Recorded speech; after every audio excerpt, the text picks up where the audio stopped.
people I work with are school teachers, and I started as a school teacher, and now I run these programs for the schools. So I know that later in your life, you went back in, and now you're teaching at Twin Butte School down here, and I wanted to ask you how that was and how it compared to schools from your day.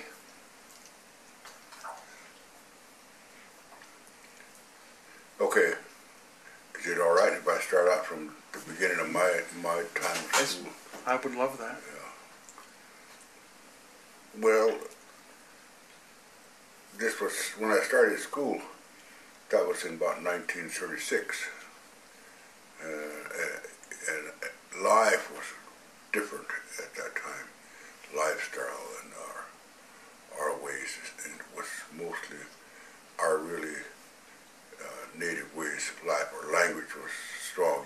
The language we used it all in our own language. No one spoke English at the time when I started school. Some of my sisters that were all older than I am, the youngest one, and they all spoke English because they went to school earlier time than I have. But the point is, when they got home, they didn't use the English language. It was all our own Mandan language, native tongue language. And that's kind of the way it was most of our lives from the time we were young till after we all left home, after we got up in this area. In those days, it was just our language and our ways of, getting around was they call nowadays, they call it horse and buggy, you know, at that time, lumber wagons and whatever, team, and on horseback, saddle horses. And that's the way we got around. No one hardly owned a car, just a very few, far and near, owning a car. All our transportation was done by horses, yet at that time. That's in 1936 that I remember. And then time went on till, my life was, I was kind of raised around mostly men, older men. My grandfather kept me. Lost my mother when I was quite young. And then my dad had to go out and do different work and here and there, odd jobs and whatever he could make a dollar somewhere. That's kind of where he was at. All men at that time had to face that problem because the federal government didn't have any money to lend out to native people. All had to learn to put in a garden and farm, these type of things that we had to do. We had to do it or we did without. There really was no choice. And that's kind of the way we lived, very hard life. I'm going to add in there, poor, very poor. And that's kind of the way I grew up. And I'm not going to go telling something else that's not there, because I'm just going to come right out and say I was poor. And most of us, if not all, was poor. And we were tied down in many different ways. If we had livestock, we had to brand them, and brand them with mark ID, which meant Indian Department, and our own brand on there. Kind of getting off the subject here, but anyhow, the schooling I started in them days was quite stricter than what it is today. And, you know, you had to mind a teacher. That was kind of a number one thing in our school system. That the teacher said something, you had to try to learn it. And you were in his hands, or her hands, you might say. And they were very strict about it.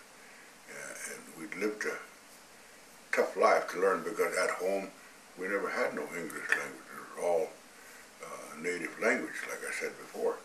And it was kind of forced on us to learn English language. If you didn't learn it, you got punished for it, and you couldn't use your native tongue during school hours and stuff.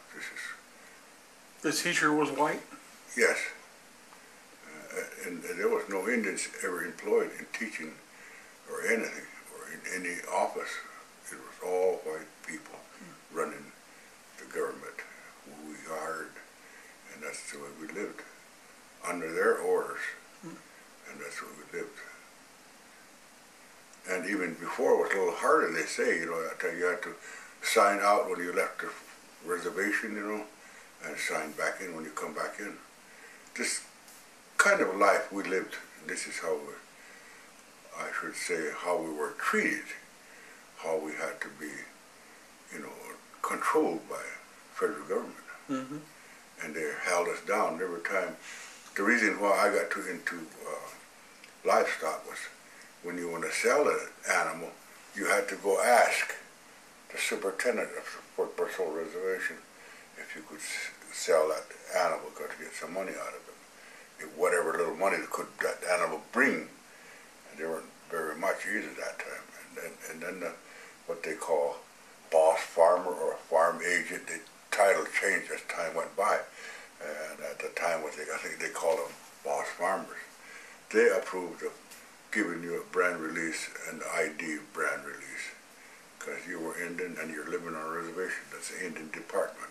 The federal government had control all over that.